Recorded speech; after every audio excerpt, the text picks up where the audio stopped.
오늘 디모데전서 저랑 이제 8번째 살펴보시는 시간입니다. 사랑하는 성도 여러분, 반드시 기억하십시오. 교회는요, 인간이 스스로 만들어낸 공동체 아닙니다. 믿으시죠? 교회는 하나님께서 그리스도 안에서 성취하신 그 구원의 은혜에 근거하여 세워진 공동체입니다. 그런즉 교회는 인간이 고안해낸 방식으로 유지되거나 운영될 수도 없습니다. 오직 교회를 세우시고 인도하시며 자기 뜻대로 통치하시는 하나님께 순종할 때 교회는 교회답게 세워지며 교회로서의 사명과 역할도 감당할 수 있는 것입니다. 믿으시죠? 그런 의미에서 지난 시간에 저랑 살펴보신 여성 안수 금지도 이해하셔야 되는 거예요. 개혁교회가 여성 안수를 시행하지 않는 이유는 다시 한번 말씀드리지만 절대로 남성과 여성을 차별하는 게 아닙니다. 남성이 여성보다 우월하기에 남성이 여성을 지배해야 한다, 이런 주장 절대 아닙니다. 디모데전서 2장 13절에서 저랑 지난 시간에 살펴보셨죠. 이는 아담이 먼저 지음을 받고 하와가 그 후며, 하나님이 창조하실 때 남성의 책임과 권한 아래 여성이 함께 돕는 질서로 정하셨어요. 목사님, 왜 하나님이 그러셨는데요? 몰라요. 궁금하세요? 가세요. 이거는 그거 외에는 방법이 없어요. 창조주 하나님께서 세상을 창조하실 때 이 질서로 가정이 유지되게 정하셨고요. 교회가 운영되고 성장하도록 정하셨어요. 그래서 이 원리 안에서 하나님께서 허락하시는 풍족한 은혜도 누리게 하신 거죠. 그런즉 우리는 하나님께서 세우신 질서에 순종하면 됩니다. 만일 하나님께서 세우신 질서를 거부한다면 오히려 우리는 비참해지고 고통받습니다. 실제로 이런 일이 에덴 동산에서 발생했지요. 디모데전서 2장 14절이 그래서 뭐라고 얘기했어요? 아담이 속은 것이 아니고 여자가 속아 죄에 빠졌습니다. 제가 말씀드렸잖아요. 아담의 책임과 권한 아래서 하와가 한 마음으로 도우며 하나님의 뜻을 이루어야 했어요. 이게 질서예요. 그런데 어떤 일이 일어난 거예요? 하와가 아담의 권위를 인정하여 따르지 않았고 아담도 하와를 책임지지 못했어요. 하와만 잘못한 게 아니에요. 아담도 잘못했고 하와도 잘못했어요. 인간의 첫 범죄는 하나님의 명령에 불순종한 사건이었을 뿐 아니라 하나님께서 세상과 인간을 창조하실 때 세우셨던 그 질서를 거스른 사건이에요. 그러니까 보세요. 이런 관점에서 개혁교회가 여성 안수를 허락하지 않는다, 올바르게 이해하셔야 돼요. 제가 다시 한번 강조해서 말씀드리지만 개혁교회는요, 그리스도 안에서 남자와 여자 그리고 온 성도가 한 몸이라는 사실 믿습니다. 안수를 받았느냐 안수를 못 받았느냐는 한 몸 안에서 서로 감당하는 역할이 다른 것이지, 여자와 남자를 차별하고 또는 직분에 따라 성도를 차별하는 게 절대로 아닙니다. 오히려 개혁교회는 제가 지금 말씀드린 것처럼 온 성도가 한 몸이라는 사실을 믿기 때문에 각자에게 주신 직분과 사명에 따라 각자에게 주신 은사에 따라 충성스럽게 서로를 위해 헌신합니다. 요때 아멘이 크게 나오셨어야 돼요. 네, 다시 한번 개혁교회는 한 몸이라는 사실을 믿기 때문에 각자에게 주신 직분과 사명에 따라 각자에게 주신 은사에 따라 충성스럽게 서로를 위해 헌신합니다. 아멘, 아멘. 그래서 보세요. 저랑 화면 보시면서 에베소서 4장 11절로 12절 같이 한번 봉독하시겠어요? 그가 어떤 사람은 사도로, 어떤 사람은 선지자로, 어떤 사람은 복음 전하는 자로, 어떤 사람은 목사와 교사로 삼으셨으니 이는 성도를 온전하게 하여 봉사의 일을 하게 하며 그리스도의 몸을 세우려 하심이라. 아멘이시죠? 내가 그리스도의 몸이라는 사실을 절대로 잊으시면 안 돼요. 그렇게 하나님의 영광을 위해 그리스도의 몸을 세우기 위해 함께 성도와 교제하기 위해 우리가 부름받은 자들이에요. 그래서 우리는 함께 헌신하며 교회를 세워나가는 거죠. 그리고 이처럼 헌신된 삶, 헌신된 그리스도인의 삶은요, 반드시 구별된 모습으로 입증되어야 되거든요. 그래서 오늘 저랑 본문에 그 구별된 삶의 내용을 좀 살펴보시는 거예요. 우선은 장로와 집사, 조금 이따 다시 설명하겠습니다만 권사를 중심으로 설명이 되고 있거든요. 그런데 이건 단순히 그 사람들만 위한 게 아닙니다. 사랑하는 성도 여러분, 기억하십시오. 모든 그리스도인은 각 직분과 사명에 합당한 자질을 갖추어야 합니다. 이것이 오늘 본문이 우리에게 가르치는 교리예요. 물론 앞서 설명드렸던 것처럼 우선 이걸 설명하기 위해 각 직분에게 요구되는 자질로 이렇게 본문이 설명되어 있거든요. 제가 오늘 본문을 그래서 천천히 한 구절씩 좀 간략하지만 좀 설명을 좀 해드리려고 그래요. 그래서 제 설명에 따라 오늘 본문의 내용을 좀 모든 성도의 삶에 잘 되새기시기를 좀 부탁을 드려요. 우선 바울이 감독에게 요구되는 자질을 언급하거든요. 일부 학자들은 감독, 장로를 구별하기도 하는데요. 그건 구별할 필요가 없을 것 같아요. 즉 같은 직분에 다른 이름으로 보는 것이 합당해요. 예를 하나 들어드릴게요. 사도행전 20장 17절에 이런 말씀이 있어요. 바울이 밀레도에서 사람을 에베소로 보내어 교회 장로들을 청하니, 제가 이전에 한번 설명드렸어요. 디모데전서 하면서 바울이요 에베소 교회 장로들을 밀레도라는 곳에서 불러요. 그래서 거기서 에베소 교회 장로들을 만나요. 분명히 장로들이라 그랬어요. 그런데 이 장로들을 만났을 때 바울이 어떻게 이들을 권면하냐 하면 사도행전 20장 28절에 성령이 그들 가운데, 에베소 교회 가운데 여러분을 감독자로 삼고 하나님이 자기 피로 사신 교회를 보살피게 하셨느니라. 장로라고 부르기도 하고요, 감독이라고 부르기도 하는 거예요. 그러니까 장로와 감독은 같은 직분이에요. 그런데 여기서 조금 더 나아가시면 장로 또는 감독은 두 종류의 직분자로 실은 구분이 돼요. 가르치는 것과 교회를 치리하는 일을 동시에 맡은 사람을 요즘 말로 목사라 부르고요, 치리하는 일을 맡은 사람을 요즘 저희 말로 장로라 불러요. 그래서 오늘 본문은 우선 목사와 장로의 직분을 맡은 자들에게 요구되는 자질이거든요. 조금 설명드리면 이래요. 오늘 본문 1절 이렇게 시작됐어요. 미쁘다 이 말이요. 곧 사람이 감독의 직분을 얻으려 함은 선한 일을 사모하는 것이라 함이로다. 미쁘다 이 말이요. 이 표현은요, 우리 모두 믿고 받아들일 수 있는 분명한 사실이라는 거예요. 지금 이제 다루는 내용을 우리 모두가 분명히 믿고 받아들여야 돼요. 어떤 건데요?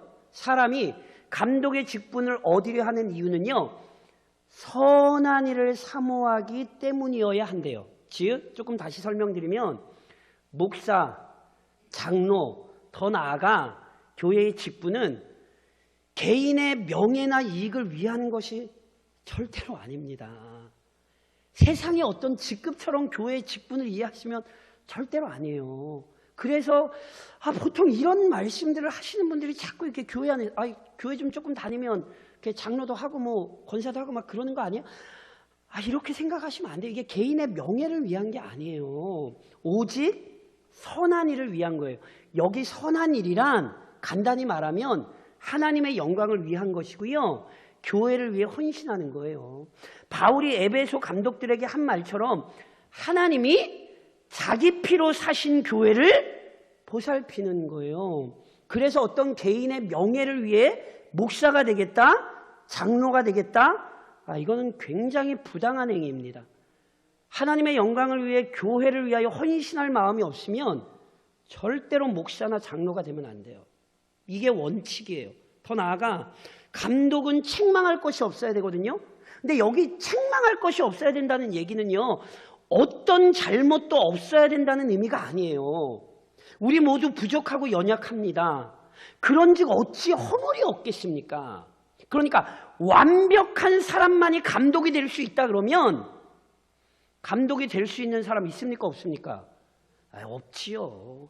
이 구절은요, 어떤 의미냐면 감독은 가능한 모든 행실에 있어서 시비거리가 없이 올바르게 행동해야 한다, 이런 이야기를 하는 거예요. 더 나아가 한 아내의 남편이 되며, 이 구절도 굉장히 논쟁이 많은데, 그래서 어떤 분들은 결혼을 안 하면 목사 주면 안 돼, 장로 되면 안 돼, 이렇게 얘기하시는 견해도 있어요.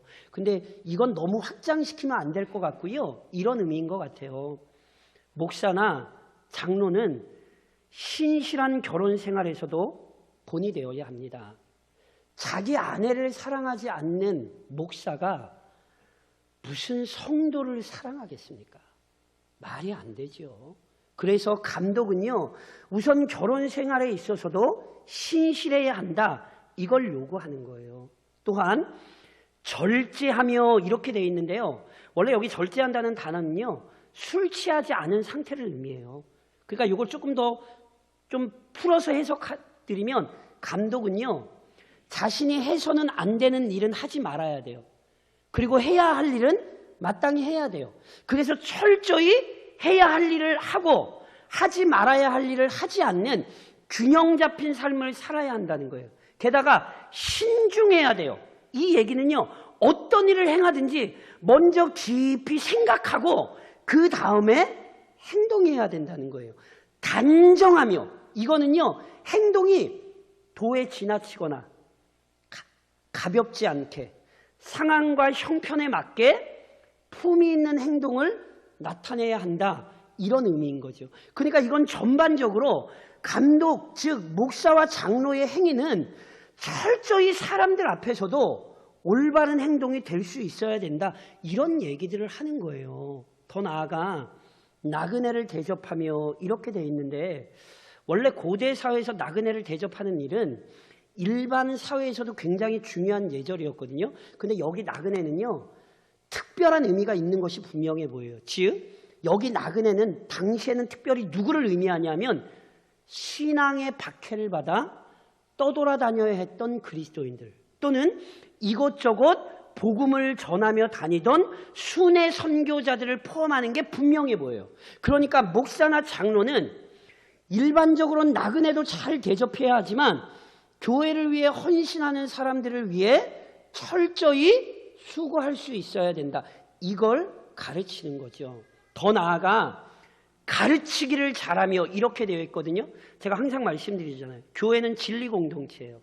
그래서 언제나 교회는 진리의 말씀이 올바르게 가르쳐져야 당연해요. 특별히 목사는 가르치는 것과 치리하는 것을 동시에 가진 직분이거든요.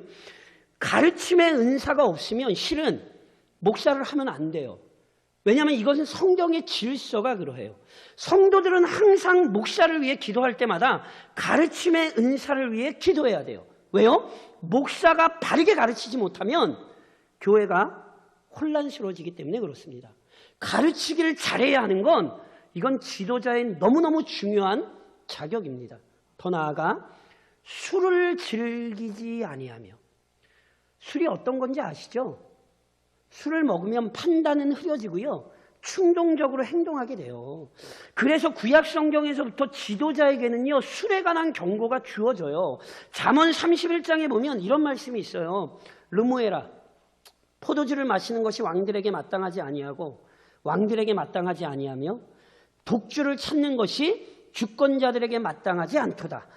술을 마시다가 법을 잊어버리고 모든 곤고한 자들의 송사를 굽게 할까 두려우니라. 술 취한 자가 교회의 지도자가 될 수는 없습니다. 거룩한 사역을 올바르게 감당하려면 우선 그의 영혼이 거룩함을 지니고 있어야죠.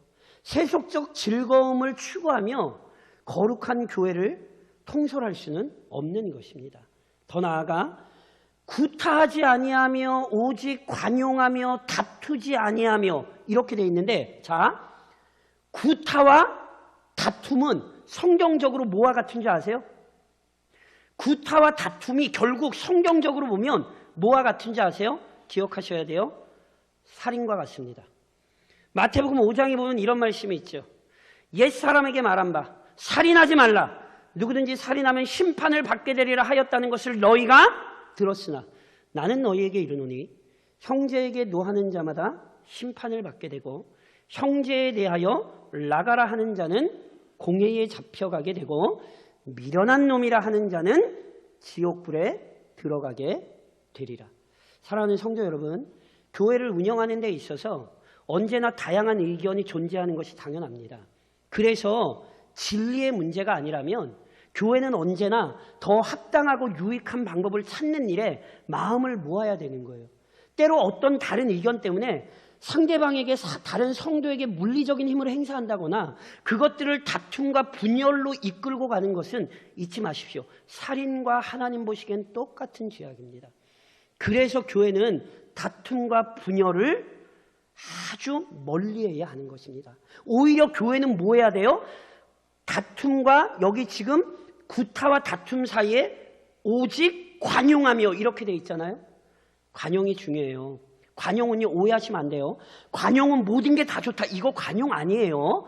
성경적인 관용은 잘못된 것을 내버려두고 용인한다는 의미가 아니라 상대방의 입장에 대해 이해하며 때로는 많이 인내하며 지혜롭게 설득하는 거예요. 그러니까 다툼으로 가지 않고 설득으로 가는 것, 이게 관용입니다.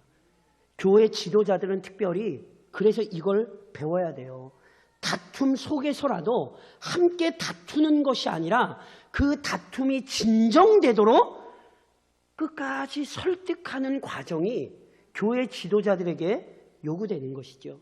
더 나아가 돈을 사랑하지 아니하며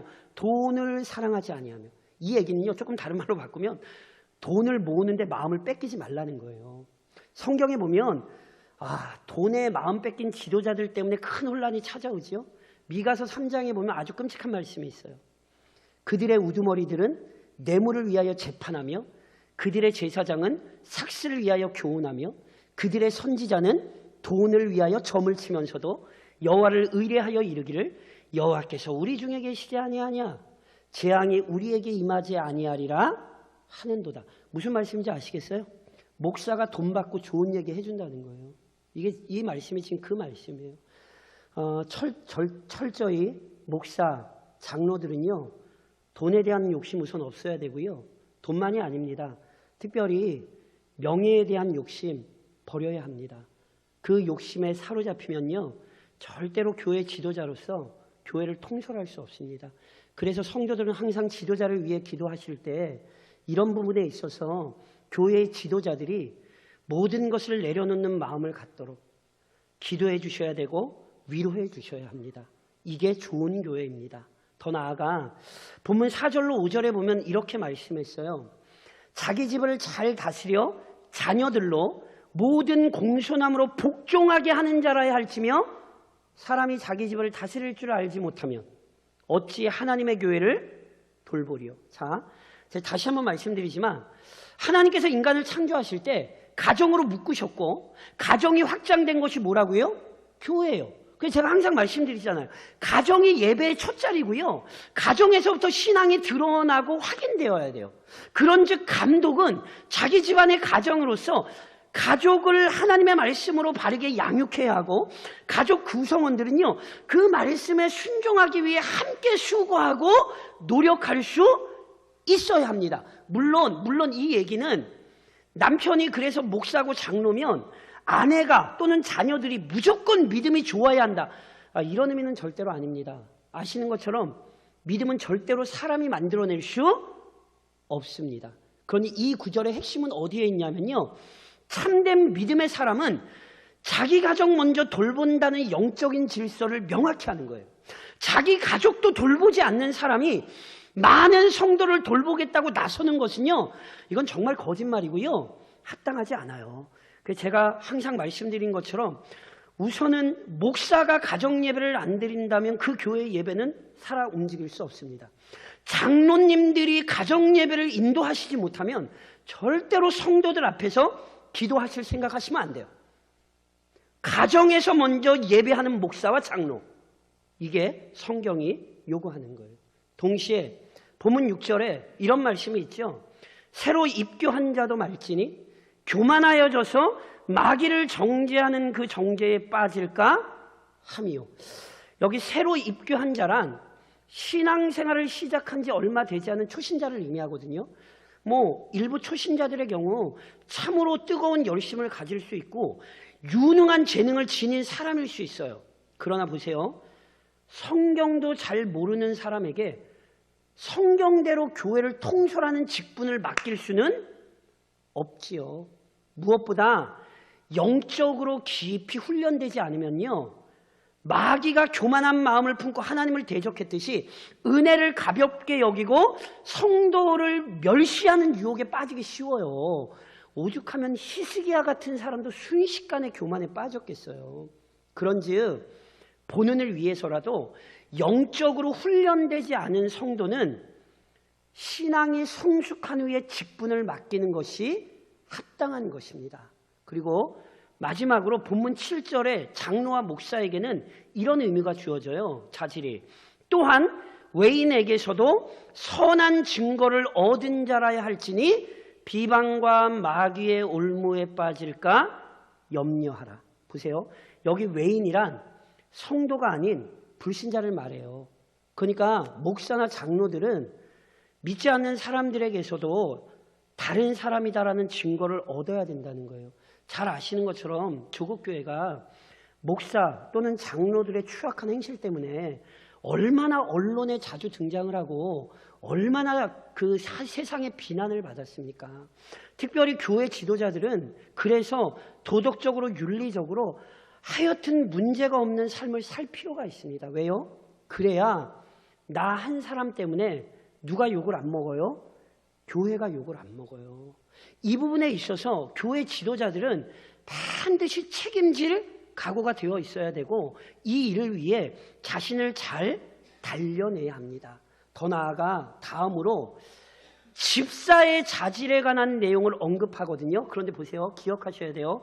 여기 집사란 저희가 요즘 1년에 한 번씩 임명하는 서리 집사 아닙니다. 여기 집사란 요즘 우리말로 안수받은 남자, 즉 안수집사를 의미해요. 그리고 이들 역시 교회를 섬기는 일에 누구보다 앞장서야 되는 직책입니다. 이것이 사도행전에 보면 초대교회 예루살렘 교회가 6명의 사람을 성도들이 안수하여 세우는 장면이 나오죠. 이게 바로 안수집사를 우리에게 가르치는 거예요. 교회 운영을 위해 누구보다 앞장서야 하는 사람들인 거죠. 이들은 또 어떤 사람들이어야 되냐면 정중하고 이 표현은요, 이 표현에 대한 가장 좋은 해석은 존경받을 만 해야 한다는 거예요. 즉 안수받은 집사들은요, 다른 성도가 본받을 만한 신앙의 모습을 보여주는 사람이어야 되는 거예요. 마땅하지 않겠습니까? 더 나아가 일구이언을 하지 아니하고, 일구이언 뭔지 아시죠? 한 입으로 다른 말 하지 않는 거예요. 조금 달리 표현하면요, 거짓말이나 헛된 말 하지 말아야 됩니다. 그러니까 그 사람의 입에서 나온 말을 믿을 수 있어야지, 그 사람 입에서 나온 말을 믿을 수 없으면 이거 심각합니다. 믿을 수 있는 사람이 되셔야 돼요. 더 나아가 술에 임박히지 아니하고, 앞서도 잠깐 말씀드렸지만 그 믿음의 사람들은 술을 가까이 하면 안 돼요. 왜냐하면 술은요, 부도덕하고 방탕한 삶을 살게 하거든요. 특별히 우리 교인들에게도 분명히 좀 권면드리고 싶어요. 제가 이런 말씀 예전에 드렸지만 술, 담배가 우리 구원을 좌우하는 것 아닙니다. 예수 믿는데 술 먹고 담배 피고 그러면 어떻게 되죠? 천국 빨리 갑니다. 그러니까 보세요. 한국 교회에 기독교가 들어오며 금주 구면은 그리스도인들에게 너무너무 중요한 표지였어요. 사랑하는 성도 여러분, 우리 교인들 중에도 술, 담배 하시는 분들 있는데 우선 개인의 건강을 위해서기도 하지만 내가 성도인데 술과 담배를 가까이 하는 걸 누군가 보게 되면 반드시 실족하게 됩니다. 그러니 빨리 끊으셔야 돼요. 그것이 하나님의 영광을 위해 필요합니다. 단순히 목사, 장로, 안수집사만이 아니에요. 한국교회에 이것은 중요한 표지이기 때문에 그 부패하고 때로는 성경에서 얘기하는 참 좋지 않은 모습을 자꾸 외부 사람, 대광리 지역 사람들에게 보이시는 것은 교회의 문제라는 사실을 절대로 잊지 마시고 거룩하게 구별되셔야 됩니다. 더 나아가 더러운 일을 탐하지 아니하고, 이는 무슨 얘기냐면 돈 버는데 혈안이 되면 안 된다는 거예요. 그러니까 부당한 방법마저 사용하며 이득을 챙기는 사람, 이러면 안 돼요. 잠언 20장에 보면 이런 말씀이 있어요. 한결같지 않은 저울추와 한결같지 않은 되는 다 누가 미워하신다고요? 여호와께서 미워하세요. 제가 우리 교회 와서도 경험한 게 있는데 믿는 사람이라고 해서 일을 맡겼는데 나중에 보니까 그게 참 부당한 일이었음을 깨달은 죠. 그래 제가 참 노예 같이 계시면 참 제가 얼마나 민망하고 참 안 좋든지. 사랑하는 성도 여러분, 예수 믿는 사람들이 부당한 방법으로 이득을 취하시면 안 돼요. 누구의 일을 맡으시고 누군가에게 일을 해주신다면 정말 정직하게 깨끗하게 순결하게 하셔야지, 나중에 그 일을 해준 것 때문에 어떻게 예수 믿는 사람이 그럴 수 있어. 절대로 이런 일이 나오지 않게 하셔야 돼. 이게 지금 그 얘기하는 거예요. 그 얘기. 돈 버는 문제가 우리의 신앙을 입증한다는 사실을 절대로 잊으시면 안 돼요. 더 나아가 본문 9절에 이런 말씀이 있어요. 깨끗한 양심에 믿음의 비밀을 가진 자라야 할지니. 깨끗한 양심은 앞에서도 저랑 살펴보셨어요. 선한 양심, 착한 양심. 즉 믿음에 따라, 진리에 따라 거짓과 옳은 것을 분별하여 악을 미워하고 선을 따를 줄 알아야 된다는 거예요. 이 깨끗한 양심을 가지고 있어야 돼요. 또한 믿음의 비밀이란 우리에게 계시된, 우리가 믿어야 하는 진리를 의미하거든요. 그러니까 안수집사들은, 더 나아가 모든 성도들은 진리를 믿고 굳게 믿고 확신할 뿐 아니라 그 진리에 순종하고 따를 줄 알아야 된다는 거예요. 당연한 것 아니겠습니까? 그래서 보세요. 본문 10절에 보면 이에 이 사람들을 먼저 뭐하여 보고? 시험하여 보고 그 후에 책망할 것이 없으면 집사의 직분을 맡게 할 것이요. 이렇게 되어 있잖아요. 시험하여 본다는 것은요, 그 사람의 신앙생활을 면밀하게 살펴봐야 한다는 거예요. 그래서 그렇게 살펴본 후에 책망할 것이 없으면, 앞서도 언급드렸듯이 완전하다는 게 아니라 그 사람의 행실이 크게 문제될 게 없으면 그때 집사의 직분을 맡겨야 된다는 거예요. 근데 집사의 직분에 대한 얘기가 이걸로 안 끝나요. 실은 한 구절 넘어가서 12절에 이런 말씀이 있습니다. 집사들은 한 아내의 남편이 되어 자녀와 자기 집을 잘 다스리는 자일지니. 다시 한번 말씀드리지만 믿음은 가정에서부터 나타내야 돼요. 가정에서와 교회에서 하는 게 다르면 안 돼요. 제가 이번 임직 앞두고 우리 임직자들 신방하면서, 우리 임직자들 기억하시는지 모르겠어요. 제가 우리 임직자들에게 크게 3가지를 부탁했어요. 그 첫 번째가 뭔지 아세요? 제발 부탁이니까 가정에서의 모습과 교회에서 모습이 똑같으셔야 된다고. 가정에서는 좋은데 교회에 와서 나빠도 안 되고, 가정에서는 나쁜데 교회에 와서 좋아도 안 되는 거예요. 가정에서의 모습이 곧 교회에서 모습이에요. 왜요? 그게 신앙이기 때문에 그래요. 가족에게 먼저 믿음으로 인정받으시고, 그리고 동시에 교회에서도 믿음으로 인정받는 것, 이게 질서라는 사실을 놓치시면 안 돼요. 그래서 본문 13절에 보면 집사의 직분을 잘한 자들은 아름다운 지위와 그리스도 예수 안에 있는 믿음의 큰 담력을 얻느니라 이렇게 되어 있죠. 여기 아름다운 지위를 얻는다는 건 하나님과 교회 앞에 실은 칭찬받는 사람이 되는 거예요.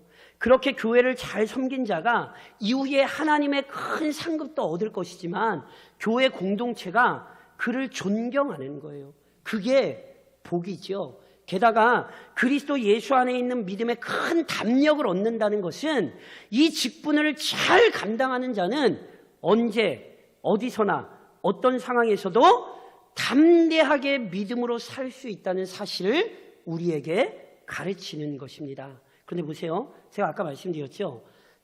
감독에 대해 얘기하고 집사에 대해 얘기를 하다가 집사의 얘기 사이에 11절에 이런 구절이 되거라. 본문 11절에 여자들도 이와 같이 정숙하고 모함하지 아니하며 절제하며 모든 일에 충성된 자라야 할지니라. 보세요.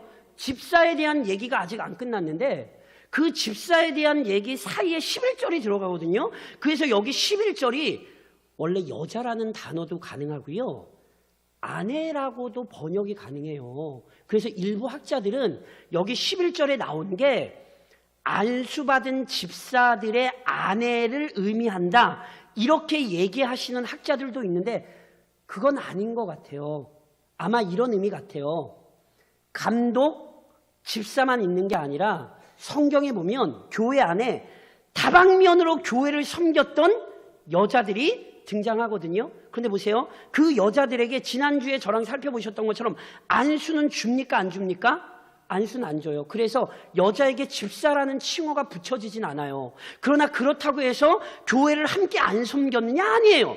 감독 또는 집사와 마찬가지로 교회를 열심히 섬기는 여인들의 직분을 얘기하죠. 그래서 이것을 정확하진 않습니다만 우리가 가능한 한 합당하게 바꾼다면 뭘로 바꾸실 수 있을 것 같으세요? 예, 그렇습니다. 권사로 바꿀 수 있습니다. 이것은 요즘 우리말로 하면 권사의 자질입니다. 그들은 어떠해야 돼요? 정숙하고, 이 구절 역시 존경받을 만하다는 의미로 이해할 수 있어요. 특별히 여자들에게 강조된 게 있어요. 모함하지 아니하며. 무슨 얘기죠? 입을 잘 단속해야 된다는 거예요. 남을 헐뜯거나 함부로 말하지 말아야 된다는 뜻이에요. 절제하며, 이건 역시 할 일과 하지 말아야 될 일을 구별해야 된다는 거예요. 왜냐하면 뒤에 나오겠습니다만 여인들 중에 에베소 교회를 소란스럽게 했는데 함부로 말을 하고 자기들이 해서는 안 될 일을 한 여인들이 뒤에 나와요. 그래서 이렇게 지금 경계하는 거예요. 마지막으로 모든 일에 충성된 자라야 할지니라 이렇게 돼 있죠. 이 얘기가 무슨 얘기인지 아세요? 무슨 일이든지 믿고 맡길 수 있어야 된다는 거예요.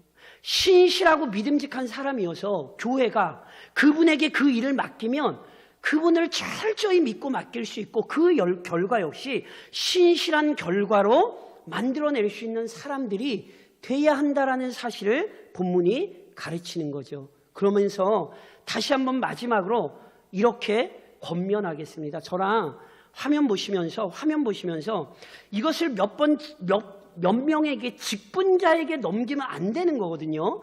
저랑 한번 같이 읽겠습니다. 같이 적용을 같이 읽겠습니다. 하나님과 교회 그리고 세상 앞에서 부끄럽지 않은 성도가 되도록 힘쓰십시오. 아멘이세요? 제가 말씀드렸듯이 이게 감독, 집사 명칭은 안 나오지만 여자들 이렇게 적용을 하다 보니까 본문이 그렇게 설명되어 있다 보니까 이게 몇 사람들만의 문제라고 생각을 할 수 있어요. 아니에요. 여기 나오는 모든 자질은 그리스도인에게 적용됩니다. 왜요? 모든 성도에게 언제든 직분이 맡겨지기 때문입니다.